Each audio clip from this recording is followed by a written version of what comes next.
morning student আশা কৰো তোমালোকে কুশলে আছা আমি আজি তোমালোকলৈ যুগুত কৰি উলাইছো জাতীয় বিদ্যালয় চতুৰ্থ মান শ্ৰেণীৰ নতুন গণিতৰ আন এটি পাঠ আজি মই তোমালোকলৈ যুগুত কৰিছো 2 নম্বৰ অনুশীলনী 2 নম্বৰত তোমালোকে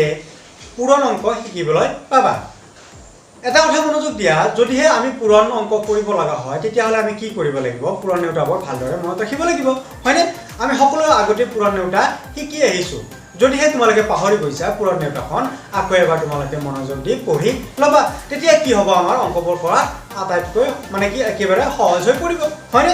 আহা আমি ক্লাছটোলৈ আগবাঢ়ো ইয়াত চোৱা তোমালোকে এক নম্বৰটো কি কৈছে যে আমাক প্ৰথমতে কৈছে যে কি পূৰণ নেউটাবোৰ মনত কৰা আৰু কি কৈছে অংকবোৰ কৰা এটা চোৱা পূৰণ নেউটা যেতিয়া আমাৰ মনত থাকিব তেতিয়া আমি অংকবোৰ আটাইতকৈ সহজে মানে একেবাৰে সহজে আমি অংকবোৰ কৰিব পাৰিম ইয়াত চোৱা এক নম্বৰটো কি দিছে যে নেউটা মনত পেলাই পূৰণফলবোৰ লিখা মানে এক নম্বৰটো চোৱা 7 পূৰণ 9 7 পূৰণ 9 যদি আমি অংকটো উলিয়াব লগা হয় এনসাৰটো উলিয়াব লগা হয় তেতিয়া কি কৰিব লাগিব 7ৰ ভাগখন মাতিব লাগিব 7ৰ ভাগখন কিমানলৈ মাতিব লাগিব 9 লৈ মাতিব লাগিব হয়নে এতিয়া চোৱা 7ৰ ভাগখন মই মাতি দিছো 7 * 7 7 * 14 7 3 * 21 7 4 * 28 7 5 * 35 7 6 * 42 7 8 * 49 7 8 * 56 7 9 * 63 কিমান 6 * 3 63 ইয়াত কি লিখিম খালি ঠাই আমি লিখিম 6 * 3 63 মানে একেবাৰে সহজ হয় নে নহয় হয় এতিয়া চোৱা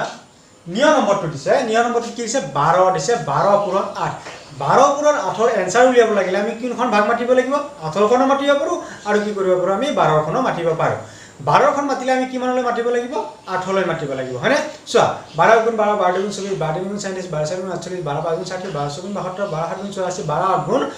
* 96 হয়নে 12 * 8 কিমান 96 হয়নে বুজি পালা এতিয়া চোৱা ইয়াত দিছে 5 পূৰণ 20 5ৰ ভাগত আমি 10লৈহে পাও 5ৰ ভাগত আমি 20লৈ কেতিয়াও নাপাও হয়নে সেইবাবে কি কৰিব লাগিব আমি 20ৰ ভাগখন মাতা 20ৰ ভাগখন আমি কি 5লৈ মাতিলে আনসাৰ ওলাই যাব হয়নে 20 * 1 * 20 20 * 2 = 40 20 * 3 = 60 20 * 4 = 80 20 * 5 = কিমান 100 ঠিক আছে না একেবাৰে সিম্পল হয় না অংকবোৰ একেবাৰে সিম্পল হয় মাত্ৰ কি কৰিব লাগিব ইয়াৰ বাবে পূৰণ নেউটাখন মনত থাকিব লাগিব তেতিয়া হলে একেবাৰে সহজ হৈ যাব হয় নে নহয় হয় এতিয়া তোমালোকে কি কৰা নেক্সট কি কৈছে চোৱা আমাক এইবাৰ কৈছে আমাক পূৰণ ফল উলিয়াবা আমি পূৰণ অংক কেনেদৰে কৰিব লাগিব আমি হেইটো শিকিম আহা মই যিকোনো সংখ্যা লৈ লও 2 3 5 হয় আৰু কি লম 4 আৰু 2 লৈ লম হয়নে এইটো এটা সংখ্যা মই লৈ লম ইয়াত ওপৰত আছে 3 2 5 মানে 325 আৰু তলত আছে 4 2 মানে 4 2 42 হয়নে এতিয়া তোমালোকে কি কৰিব লাগিব প্ৰথমতে এককৰ ঘৰৰ অংকটো তলত যিটো এককৰ ঘৰৰ সংখ্যা আছে 2 হয়নে হেইতুৰে এই তিনিটাকে পূৰণ কৰিব লাগিব মানে এককটো প্ৰথমতে তাৰ পিছত দশকটো তাৰ পিছত শতকটো পূৰণ কৰিব লাগিব কেনেদৰে পূৰণ কৰিব লাগিব আহা চাও 2 এৰে প্ৰথমতে কাক কৰিব লাগিব 5ক কৰিব লাগিব 2 5 গুণ কিমান পালো 10 পালো 10ৰ কি কৰিব লাগে এককৰ ঘৰটো লিখিবলৈ দশকৰ ঘৰটো কি হ'ব বাকি হ'ব মানে কি আমাৰ হাতত জমা হ'ব কি লিখিম 0 লিখিম 2 5 গুণ 10 আমি কি লিখিলো 0 লিখিলো হাতত কিমান ৰল 1 ৰল এতিয়া চোৱা 2 2 গুণ এবাৰ এই দশকটো কৰিব লাগিব 2 2 গুণ কিমান 2 2 গুণ 4 এতিয়া 4ৰ লগত আমি কি কৰিম এই যেটো হাতত যোগ 1 টো আছে হেতু আমি যোগ কৰিম কিমান হ'ল 5 ইয়াত কি লিখিম দশকৰ ঘৰত 5 লিখিম হয়নে এতিয়া চোৱা 2 ৰে 5ক কৰিলো 2 কৰিলে এবাৰ কাক কৰিম 2 ৰে 3ক কৰিম হয়নে 2 ৰে 3ক কৰিলে কিমান হ'ব 2 3 গুণ কিমান 2 3 গুণ হ'ল 6 হয়নে একেবাৰে সহজ প্ৰথম লাইনটো হৈ গল আমাৰ এতিয়া চোৱা এই যেটো 4 আছে 4 টোৰে আমি এই গটেই কেটাকে কৰিম ওপৰটোৰ পৰা প্ৰথমতে 5ক কৰিম তাৰ পিছত 2 তাৰ পিছত 3ক কৰিম ঠিক আছে এতিয়া চোৱা 4 ৰে 5ক কিবা যাব 4 5 গুণ কিমান হ'ব 20 20ৰ কি কৰিম আমি শূন্যটো লিখিম হাতত 2 থাকি গল কোড লিখিম এই চোৱা 4ৰ তলত যেটো ঘৰ আছে হেতুতে লিখিম এইটো শূন্য লিখিছো দেখিছা না দশকৰ ঘৰ লিখিছো হয়নে 4টো যেহেতু দশকত আছে সেইকাৰণে আমি শূন্যটো ওপৰত লিখিছো দশকত লিখিছো এককৰ ঘৰ লিখা নাই হয়নে মনত ৰাখিবা এতিয়া চোৱা 4 দুগুণ কিমান এবাৰ 4 ৰে আমি প্ৰথমতে 5ক কৰিলো এবাৰ 4 ৰে কাট কৰিম 2ক কৰিম 4 2 গুণ কিমান 8 হয়নে এই 8ৰ লগত এই যেটো 2 আমাৰ বাকি ৰৈছে হেতুৰ লগত যোগ কৰিলা কিমান হ'ল 10 দুটা সংখ্যা আমি একেলগে লিখিব নোৱাৰো হেবে কি কৰিম এটা শূন্য লিখিম হয়নে শূন্য লিখি দিয়া কি ৰল বাকি 1 ৰল এবাৰ 4 3 গুণ কিমান 12 আৰু হাতত আমাৰ এক এটা আছে হেতু যোগ কৰি দিম কিমান হ'ব 13 12 কি কিমান হ'ল 13 ইয়া 4ৰ পিছত 3ৰ লগত পূৰণ কৰিলো কিমান হ'ল 12 আৰু হাতত থকা 1 টো এতিয়া আমাৰ কিমান হ'ল যোগ হৈ 13 হ'ল এতিয়া তো 3ৰ পিছত একো সংখ্যা নাই সেইবাবে আমি দুটা সংখ্যা লিখি দিব পাৰিম আকৌ হয়নে চোৱা লিখি দিয়াৰ পিছত প্ৰথমতে আমি পূৰণ কৰি ল'লোঁ দুটা সংখ্যা তাৰপিছত এতিয়া কি কৰিম আমি তলৰখিনি যোগ কৰি দিম 0 5 6 3 1 দেখিছে না একেবাৰে সিম্পল হয় হয়নে এতিয়া চোৱা আমি তিনিটা সংখ্যা থাকিলে কেনেধৰণে কৰিম আমি আগতে শিকি আহিছিলোঁ এটা সংখ্যা থাকিলে আমি কেনেধৰণে পূৰণ কৰিব লাগে এতিয়া আমি শিকিলোঁ দুটা সংখ্যা থকাটো এতিয়া শিকিম তিনিটা অংক থকাটো থাকিলে কেনেধৰণে আমি পূৰণ কৰিব লাগিব ইয়াত চোৱা তলত আছে তিনিটা সংখ্যা আছে তিনিটা সংখ্যা থাকিলে কি হ'ব এই অংকটো তিনিটা শাৰীৰ পূৰণফল হৈ যাব পূৰণ অংক হৈ যাব চোৱা তোমালোকে কেনেধৰণে যে চোৱা প্ৰথমতে আমি 3 ৰে কৰিম এই ওপৰৰ গোটেইকেইটাক এককৰ ঘৰৰ পৰা 5 3 4 2 হয়নে তাৰপিছত চোৱা 2 ৰে কৰিম এই ওপৰৰ গোটেইকেইটাক তাৰপিছত 1 ৰে কৰিম এই ওপৰৰ গোটেইকেইটাক হয়নে চোৱা আমি কেনেধৰণে কৰোঁ প্ৰথমতে 3 ৰে কাট কৰিব লাগিব এককৰ ঘৰত 5 টুক কৰিব লাগিব 3 5 গুণ 15 হয় আমি কি লিখিম 5 টু লিখিম হাতত 1 ৰ'ব নাই তাৰপিছত চোৱা 3 ৰে কাট কৰিম 10 কৰ 3 3 গুণ 9 9 লগত কোনটো যোগ হ'ব 1 টো যোগ হৈ যাব কিমান হ'ব 10 10 ৰ কি লিখিম 0 লিখিম হাতত আকৌ এটা 1 বাকি হৈ যাব তাৰপিছত চোৱা 3 ৰে 4 3 4 গুণ কিমান 12 হাতত 1 আছে কিমান হ'ল 13 13 লিখিম 3 টো আকৌ হাতত এটা 1 ৰৈ গ'ল তাৰপিছত চোৱা 3 2 গুণ কিমান 6 হাতত কিমান আছিল 1 এটা আছিল কিমান হ'ব 7 হৈ যাব যোগ হয় এতিয়া চোৱা 7 টো লিখি দিম হয় 3 ৰে আমি গোটেই এটা কৰিলো ঠিক আছে এতিয়া চোৱা 2 টোৰে কৰিম আমি 2 ৰে এই গতিকেইটা কৰিম কোনটো ভালৰ পৰা কৰিম 5 ৰ পৰা মানে এককৰ ভালৰ পৰা একেবাৰে ইফালে যিমান থাকে সেইকেইটা কৰি আহিম হয়নে 2 টোৰে পূৰণ কৰিলে 2 টো আছে একক দশকৰ সংখ্যা আমি ক'ত লিখিম এই চোৱা ইয়াত হে লিখিম দশকৰ ঘৰত লিখিম হয়নে মনত ৰাখিবা এইটো বেলেগত লিখি নিদিবা এতিয়া চোৱা 2 ৰে পূৰণ কৰা 2 ৰে প্ৰথমতে 10 2 5 গুণ 10 পালো 10 ৰ কি লিখিম 0 লিখিম হাতত কিমান ৰ'ব 1 ৰ'ব তাৰপিছত 2 3 গুণ 6 হাতৰ একে হেৰি কিমান হ'ব 7 হৈ যাব হয়নে এতিয়া চোৱা 2 4 গুণ 8 আৰু 2 2 গুণ 4 চোৱা আমাৰ দুটা সংখ্যাৰে পূৰণ কৰা হ'ল আমি দুটা শাৰী পালো দুটা লাইন পালো হয়নে এটো হল দুহাৰীয়া হৈ গ'ল আৰু এটা 1 আছে 1 টোকো আমি কি কৰিম এই ফালৰ পৰা পূৰণ কৰি আহিম 1 টোৰ লগত এই গোটেইকেইটাকে পূৰণ কৰিম আগৰ পৰা নহয় কিন্তু এককৰ ঘৰৰ পৰাহে পূৰণ কৰিব লাগে মনত ৰাখিবা এতিয়া চোৱা 1 5 গুণ 5 ক'ত লিখিম এই 1 টো কিমান আছে শতকৰ ঘৰত আছে চোৱা এই একক দশক শতক ইয়াৰ তলতে লিখিব পাৰিম আমি দশকত লিখিব নোৱাৰো এককত লিখিব নোৱাৰো শতকতে লিখিম 1 5 গুণ 5 1 3 গুণ 3 1 4 গুণ 4 আৰু 1 2 গুণ 2 এটা তলৰখিনি কি কৰিব লাগে যোগ কৰিব লাগে হয়নে এতিয়া আমি যোগ কৰিম আহা 5 0 3 হাতে 10 10 পাছে 15 আৰু 5 হাতত 1 ৰল তাৰপিছত 7 আৰু 3 হ'ল 10 10 8 হ'ল 18 18 একে হ'ল 19 9 হাতত আকৌ এটা 1 ৰল 4 4 1 4 4 8 হাতৰ একে এটি হ'ল 9 আৰু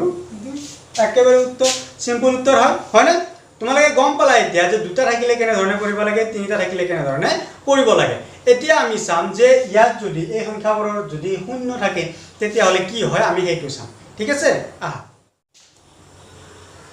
এইবাৰ চোৱা শূন্য থাকিলে কেনে ধৰণে পূৰণ হয় শূন্য থাকিলে একেবাৰে সহজ তোমালোকে সদায় মনত ৰাখিবা যে শূন্যৰ লগত যিকোনো আমি সংখ্যা পূৰণ কৰি দিলে পূৰণ ফলটো কি হয় শূন্য হৈ যায় মনত ৰাখিবা ভালদৰে যে শূন্যৰ লগত তুমি 1 পূৰণ কৰা 2 পূৰণ কৰা হাজাৰ লাখ কোটি যিমানে পূৰণ নকৰা কিয় সংখ্যাটোৰ উত্তৰ কিমান হৈ যাব শূন্য হৈ যাব একেবাৰে সহজ তোমালোকে চোৱা যে চোৱা আমাৰ প্ৰথমতে আছে শূন্যৰে আমি গোটেইকেইটাকে কৰিব লাগিব হয়নে শূন্যৰে 5ক পূৰণ কৰিলে কিমান হ'ব 0 শূন্যৰে 4ক পূৰণ কৰিলে কিমান হ'ব 0 শূন্যৰে 2ক পূৰণ কৰিলে কিমান হ'ব হা শূন্যৰে 0 শূন্যৰে 0 পূৰণ কৰিলে হ'ব 0 তাৰপিছত আছে কি শূন্যৰে 2ক পূৰণ কৰিলে হ'ব 0 হৈ গ'ল গোটেইকেইটা এতিয়া কি আছিল 2 আছিল 2 ৰে কৰা 2 ৰে 5ক কৰিব লাগিব প্ৰথমতে 2 5 গুণ কিমান হ'ব 10 ৰ 0 এয়া 10 হ'ব 10 ৰ আমি কি লিখিম 0 টো লিখিম এককত থকাটো তাৰপিছত চোৱা 2 4 গুণ কিমান 8 হাতৰ একে হেতি কিমান হ'ব 9 হ'ব হয়নে 9 লিখি দিলো তাৰপিছত আকৌ 2 0 গুণ কিমান হ'ব 0 হ'ব লিখি দিয়া 0 চোৱা 2 ৰ যেতিয়া 2 ৰে যেতিয়া আমি পূৰণ কৰিছো 10ৰ তলতে লিখিছো এককত লিখা নাই কিন্তু আকৌ চোৱা 2 2 গুণ কিমান হ'ব 4 একেবাৰে সিম্পল হ'ল এতিয়া চোৱা তোমালোকে 3 ৰে গোটেইকেইটাকে কৰা 3 ৰে প্ৰথমতে 5ক 3 5 গুণ কিমান হ'ব 15 হ'ব কাৰ তলত বহিব 3 টো তলত বহিব মানে শতকৰ ঘৰত বহিব হয়নে 3 5 গুণ কিমান হয় 15 15 কি লিখিম 5 লিখিম হাতত 1 ৰ'ব তাৰপিছত 3 4 গুণ কিমান 12 হাতৰ একে হেতি কিমান হ'ব 13 13 কি লিখিম 3 লিখিম হাতত আকৌ এটা 1 ৰ'ব তাৰপিছত 3 0 গুণ চোৱা ইয়াত 3 0 গুণ 0 হৈ গ'ল কিন্তু তাৰ হাতত 1 এটা আছে না নাই সেই 1 টো তুমি ইয়াত লিখি দিয়া তিনি শূন্য গুণ শূন্য হয় কিন্তু যেটো হাতত 1 আছে হেতুটো আমি ৰৈ থৈ মানে ইয়াত থৈ দিব নোৱাৰো হেতু গুছি যাব থৈ দিলে মানে কি কৰিব লাগিব হেতু ইয়াত লিখি দিব লাগিব মনত ৰাখিবা তাৰপিছত চোৱা 3 ৰে শূন্য কৰিলো 3 শূন্য গুণ শূন্য হয় কিন্তু যেটো হাতত 1 আছে হেতু আমি ইয়াত লিখিলো যদি হাতত একো নাথাকিলে হেতেন তেতিয়া হলে আমি ইয়াত 1 নিলিখিলো হয় আমি শূন্যই লিখি দিলো হয় মনত ৰাখিবা এতিয়া চোৱা 3 ৰে 2 পূৰণ কৰা 3 2 গুণ হ'ল 6 এতিয়া কি কৰিব লাগিব আমি যোগ 0 0 9 পাছে কিমান 9 14 4 হাতত 1 তাহলে 3 1 4 4 1 5 আৰু 6 একেবাৰে সিম্পল হয় না এনে ধৰণে তোমালোকে কি কৰিবা পাঠত দিয়া অংকবোৰ তোমালোকে নিজে নিজে কৰিবলৈ চেষ্টা কৰিবা একেবাৰে সহজ হয় মাত্ৰ তোমালোকে কি কৰিব লাগিব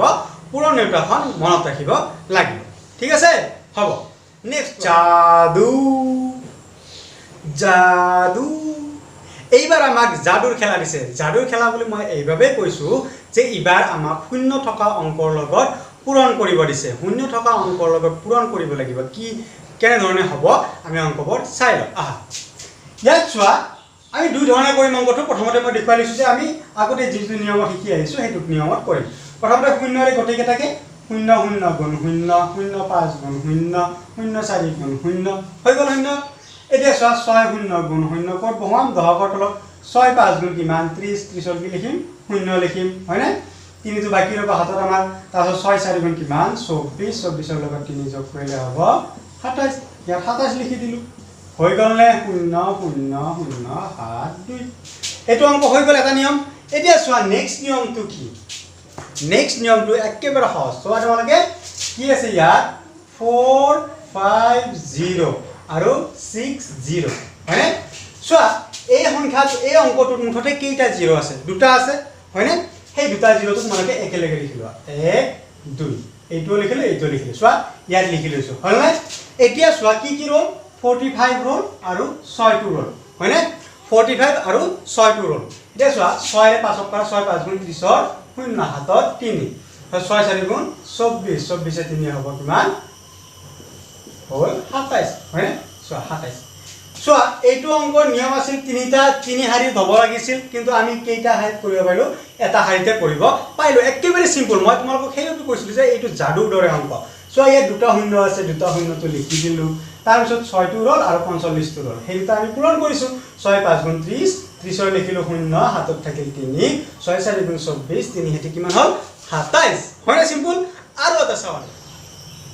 এইটো অংক চাওয়া আমি কি হ'ব এতিয়া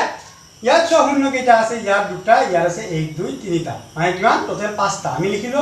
এককৰ ঘৰৰ পৰা 1 2 3 4 5টা কি বাকি ৰল কোৱা ইয়াত 3টা আছিল ইয়াত 3টা লিখিলো ইয়াত দুটা আছিল ইয়াত লিখিলো এতিয়া কি বাকি ৰল 4 আৰু 2 টো বাকি ৰল 4 2 গুণ কিমান 4 2 গুণ 8 দেখিছা না একেবাৰে সহজ নিয়ম হয় একেবাৰে সহজ নিয়ম হয় এটো এতিয়া তোমালোকক যদি এনেকুৱা দিয়া থাকে 4 0 3 0 আৰু কিমান 200 দিয়া থাকে যদি তেতিয়া কি ধৰণে পূৰণ কৰিবা ইয়াত কি কৰিম যেতিয়া এটো আৰু এইটো সংখ্যাৰ মাজত শূন্যটো আছে সেই শূন্যটো আমি তলত লিখিব নালাগে আমি কি কৰিব লাগিব যিকেটা বাহিৰত আছে সেইকেটা লিখা ইয়াত আছে দুটা আৰু ওপৰত আছে এটা মানে এইকেটা শেষ হৈ গ'ল এতিয়া কি বাকি ৰল 4 0 3 আৰু 2 টো বাকি ৰল হয়নে এতিয়া তুমি পূৰণ কৰা 2 3 গুণ 6 2 0 গুণ 0 2 4 গুণ 8 এনে ধৰণৰ অংকটো কৰিব লাগে মই তোমালোকক নিয়মটো হে দেখুৱাই আছো তোমালোকৰ পাঠত থকা অংকবোৰ মই কৰি দিয়া নাই কাৰণ কি সেইবোৰ তোমালোকে নিজে নিজে কৰি চাবা যিমানে তোমালোকে পূৰণ অংক কৰিবা সিমানে তোমালোকৰ প্ৰেক্টিস ভাল হ'ব আৰু অংকবোৰ ভুল নোহোৱা হ'ব ঠিক আছে এতিয়া নেক্সট বাৰ আমি 4 নম্বৰ অংকটো লৈ 4 নম্বৰ অংকটোতে আমাক পূৰণ কৰিব দিছে কিন্তু সবা তাতে কি কৈছে সংখ্যাবোৰ পঠালিকৈ পাতি দিছে আমি পঠালিকৈ পাতি দিলে আমি অংকবোৰ কেনে ধৰণে কৰিব লাগে আমি সেইটো নিয়ম চাও আহা ধৰি লোৱা প্ৰথমতে দিছে 4 এটা সংখ্যা দিছে আমাক প্ৰথমতে 4 তাৰ পিছত পূৰণ 8 তাৰ পিছত পূৰণ 3 এই সংখ্যাটো আমি কেনে ধৰণে পূৰণ কৰিম হয়নে সব সমাধান দিবা সলিউশন বা সমাধান লিখি লবা ঠিক আছে সমাধান আমি লিখি ললো প্ৰথমতে তোমালোকে কি কৰা 4 আৰু 8 টো পূৰণ কৰিবা মানে দুটা সংখ্যা পূৰণ কৰিবা তেতিয়া আমাৰ সহজ হ'ব দুটা সংখ্যা পূৰণ কৰিলে কিমান হ'ল 4 8 4 গুণ 8 গুণ 8 8 2 গুণ 16 8 3 গুণ 24 8 4 গুণ 32 আমি কিমান পালো 32 পালো এতিয়া কোনটো বাকি ৰল এই 3 টো বাকি ৰল যিমান আমি ফল পালো এইটো 4 আৰু 8 পূৰণ কৰিলে যিমান ফল পালো আমি পূৰণ ফল পালো সেইটোৰ লগত 3টো পূৰণ কৰি দিয়া তোমালোকে ইয়াতো পাতিব পাৰা বা এইটো সাইডত লিখিও ল'ব পাৰা 32 পূৰণ 3 এতিয়া চোৱা 3 2 গুণ 6 আৰু 3 3 গুণ 9 এতে কি লিখিব পৰা এতেকে 4 পূৰণ 8 পূৰণ 3 সমান কিমান হ'ল 9 10 6 96 হয়নে এনেকুৱা ধৰণে কৰিব লাগে এইটো অংক বুজিলা এতিয়া চোৱা পূৰণ অংক আমি কৰিব পাৰিমে যদি আমাৰ পূৰণ নেউটা মুখস্থ থাকে আমি অংক কৰিব পাৰিম মাত্ৰ তোমালোকক মই কি কৰিছো নিয়ম বৰ দেখুৱাই দি আছো ঠিক আছে এতিয়া চোৱা তোমালোকে 4তে থাকিলে কেনে ধৰণে কৰিবা এইবাৰ আমি 4টা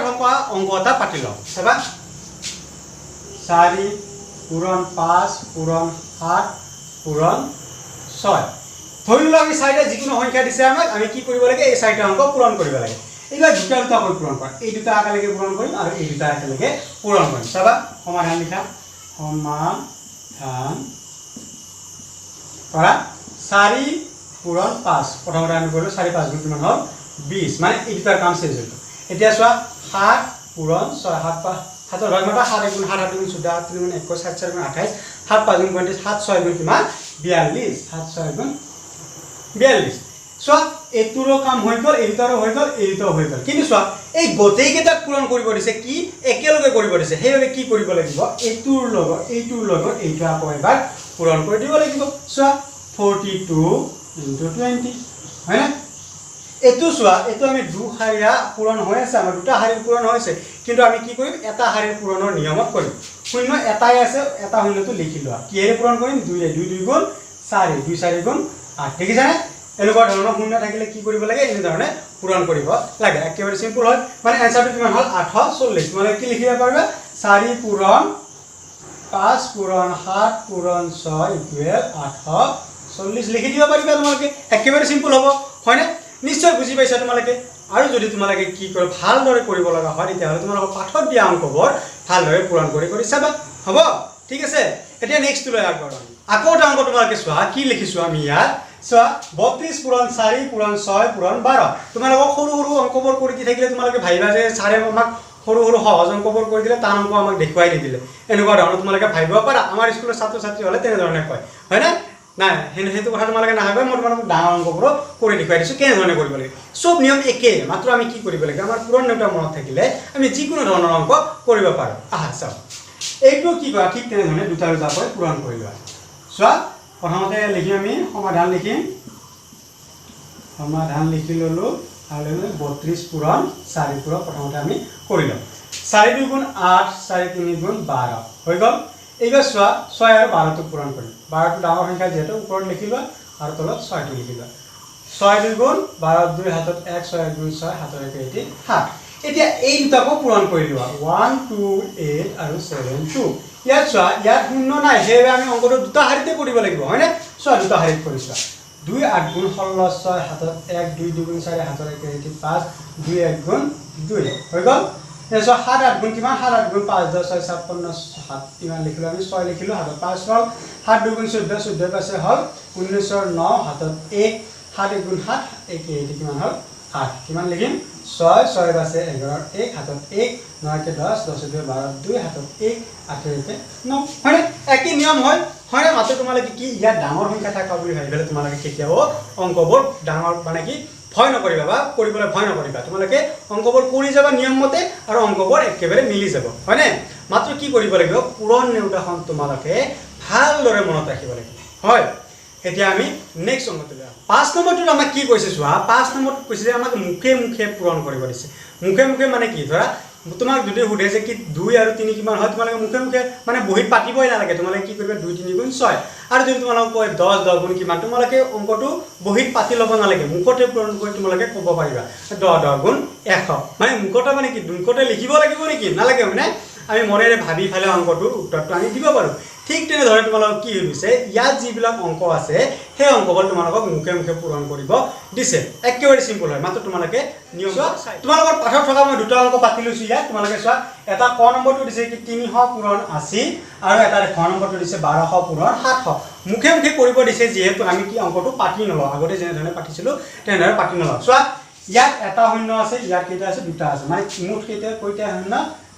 তিনিটা শূন্য ইয়াত আছে আমি তিনিটা শূন্যটো লিখি ললো কি হল 8 আৰু 3 বাকি হল 8 গুণ 8 2 গুণ হল 8 3 গুণ কিমান হল 24 হল মানে এইটো অংক आंसर এইখিনি এনে ধৰণে তোমালোকে পূৰণ কৰিব শিকিব লাগিব এতিয়া চোৱা ইয়াত কিটা আছে ইয়াত দুটা শূন্য আছে ইয়াতো দুটা শূন্য আছে মানে মুঠ কিটা শূন্য চাৰিটা 1 2 3 4 কি হল 7 ৰল আৰু 12 ৰল এটা 12 ভাগখন মাত্ৰা 12 গুণ 12 12 গুণ 24 12 3 গুণ 37 12 4 গুণ 48 12 5 গুণ 60 12 6 গুণ 72 12 7 গুণ 84 মানে 84 মানে 12 গুণ 84 একেবাৰে সিম্পল হল মানে কি কৰিলে আমি শূন্য কেইটা আছে আমি প্ৰথমতে লিখি ললো তাৰপিছত যি কেইটা সংখ্যা ৰল সেইকেইটা আমি একেলগে কৰি ললো একেবাৰে সিম্পল হয় হয় তোমালোকে এনে ধৰণে মুখে মুখে পূৰণ কৰিব পাৰিবা কেতিয়া পাৰিবা যেতিয়া তোমালোকে অংকবোৰ ভালদৰে প্ৰেক্টিস কৰিবা ঠিক আছে এতিয়া আমি নেক্সট লৈ আহো এইবাৰ আমি 6 নম্বৰ অংকটো লৈ আহো 6 নম্বৰ অংকটো লৈ আহাৰ আগতে মই তোমালোকক এটা সিম্পল এটা নিয়ম এটা দেখুৱাই দিওঁ একেবাৰে সৰু ট্ৰিক এটা দেখুৱাই দিছো সভা পদ্ধতি এটা দেখুৱাই দিছো যে ধৰা আমাৰ এটা আমি সংখ্যা ল 2 3 2 7 এই সংখ্যাটো যদি আমাক কয় যে 10 এৰে পূৰণ কৰা 10 এৰে পূৰণ কৰিলে কি হ'ব এইটো সংখ্যাৰ লগত 3 2 7 মানে চোৱা একৰ লগত যিকোনো এটা সংখ্যা পূৰণ কৰিলে কি হ'ব সেই সংখ্যাটোৱে হ'ব মানে 3 2 7 আছে এক পূৰণ কৰিলো কি হ'ব 3 2 7 এ হ'ব তে তাৰ পিছত কি কৰিব লাগে শূন্য এটা আছে শূন্যটো ইয়াৰ পিছত বহুৱাই দিয়া মানে 10 এৰে পূৰণ কৰা হৈ গ'ল দেখিছেনে একেবাৰে সিম্পল হয় তাৰ চোৱা 3 2 7 ক 100 এৰে পূৰণ কৰা 100 এৰে পূৰণ কৰিলে কি হ'ব দুটা শূন্য আহিব 3 2 7 দুটা শূন্য আহি গ'ল দেখিছেনে যদি এইটো সংখ্যা 1000 এৰে পূৰণ কৰিব দে 3 2 7 পূৰণ 1000 তেতিয়া হলে 1000 কেইটা শূন্য আছে তিনিটা শূন্য আছে এই সংখ্যাটোৰ পিছতো কি আহি যাব তিনিটা শূন্য আহি যাব একেবাৰে সিম্পল হয় মানে 10 এৰে পূৰণ কৰিলে যিকোনো এটা সংখ্যা যদি 10 এৰে পূৰণ কৰো তেতিয়া এটা শূন্য লিখি দিব লাগে পিছফালে যদি 100 থাকে তেতিয়া আৰু দুটা শূন্য লিখি দিব লাগে আৰু যদি তিনিটা 1000 এৰে কৰিব দিয়ে তেতিয়া আৰু কি কৰিব লাগে তিনিটাৰে শূন্য তিনিটা শূন্য লিখি দিব লাগে এটো একেবাৰে সিম্পল নিয়ম হয় তোমালোকে নিশ্চয় বুজি পালা এতিয়া চোৱা মই তোমালোকক কি কৈছো যে যিকোনো এটা সংখ্যাক যদি একেৰে পূৰণ কৰো তেতিয়া হলে কি হয় সেই সংখ্যাটোৰে হয় মানে যিকোনো সংখ্যা নহওক কিয় যদি একেৰে পূৰণ কৰি দিয়া সেই সংখ্যাটোৱে আমি পাম আৰু চোৱা যে যিকোনো এটা সংখ্যাক যদি আমি শূন্যৰে পূৰণ কৰি দিও তেতিয়া হলে কি হ'ব সংখ্যাটো পূৰণফল কিমান হ'ব শূন্য হৈ যাব যিমান ডাঙৰ সংখ্যা নহওক কিয় যদি শূন্যৰ লগত পূৰণ হয় তেতিয়া হলে সংখ্যাটো কি হৈ যাব শূন্য হৈ যাব তোমালোকে এইটো কথা ভালদৰে মনত ৰাখিবা ঠিক আছে এতিয়া আমি 6 নম্বৰটো লৈ আহো 6 নম্বৰটো তোমালোকৰ পাঠত দিয়া মই কেইটামান অংক লিখি লৈছো সেইটো আমি তোমালোকৰ লগত আলোচনা কৰো আহা চোৱা 1 নম্বৰটো দিছে কি 5 ৰ লগত 100 পূৰণ কৰিব দিছে একেবাৰে সিম্পল হয় না আমি শিকি আহিছো 5 ৰ লগত 100 পূৰণ কৰিবলৈ 5 1 গুণ 5 দুটা শূন্য লিখি দিয়া হৈ গ'ল সিম্পল তাৰপিছত চোৱা 3952 লগত 100 পূৰণ কৰিব দিছে একেবাৰে সিম্পল দুটা শূন্য লিখি দিয়া 3952 তাৰপিছত কি দুটা শূন্য লিখি দিল হৈ গ'ল এটা চোৱা 650 লগত 1 পূৰণ কৰিছে 1 পূৰণ কৰিলে সেই সংখ্যাটোৱে হ'ব 650 হৈ যাব হয় না আৰু চোৱা ইয়াত 354 লগত কি কৰিছে শূন্য পূৰণ কৰিছে শূন্য পূৰণ কৰিলে কি হ'ব শূন্য হৈ যাব লিখি দিয়া শূন্য আৰু এইটো চোৱা যে ইয়াত দিছে কি 15 পূৰণ 40 পূৰণ কি হ'ব ইয়াত দিছে চোৱা 15 40 আৰু কি আছে 13 আছে এটা কথা মনোযোগ দিয়া ইয়াত কি আছে 15 আছে 40 আছে ইয়াত চোৱা 15 আছে 40 আছে এতিয়া দুটা সংখ্যাৰে যদি মানে এই ফালৰ সমান যিমান হয় যিমান ওলা উত্তৰ এই ফালৰ উত্তৰ যদি সমান হ'ব লাগে তেতিয়া হলে কি বহুৱাব লাগিব ইয়াত একে একে সংখ্যা হ'ব লাগিব ইয়াত চোৱা 15 আছে 40 আছে ইয়াত আছে 15 40 13 তো নাই 13 তো লিখি দিয়া যদি হে দুফালে একে সংখ্যা থাকে তেতিয়া দুফালেৰে উত্তৰ একে হ'ব হয়নে এটো তোমালোকে একেবাৰে সিম্পল ভাবে বুজি লবা ঠিক আছে এতিয়া আমি কি কৰিলো আমাৰ অনুসন্ধানী 2 ৰ কটো আমি ইয়াতে সমাপ্ত কৰিলো আশা কৰো তোমালোকে এই পাঠটো ভালদৰে বুজি পাইছা আৰু যিমান বিলাক হোমৱৰ্ক মই তোমালোকক দিলো হেবোৰ তোমালোকে ঘৰত কৰাৰ চেষ্টা কৰিবা আৰু কি কৰিবা পুৰণিতখন ভালদৰে মনত ৰাখিবা ঠিক আছে আকৌ আমি লগ হম অহা ক্লাছত তেতিয়ালৈকে তোমালোকে কি কৰিবা ভালদৰে পঢ়া শুনা কৰিবা আৰু যদি এই ভিডিওটো তোমালোকৰ ভাল লাগিছে তেনে লাইক কৰিবলৈ একেবাৰে নাপাহৰিবা আৰু কি কৰিবা চেনেলটো সাবস্ক্ৰাইব কৰি লবা ধন্যবাদ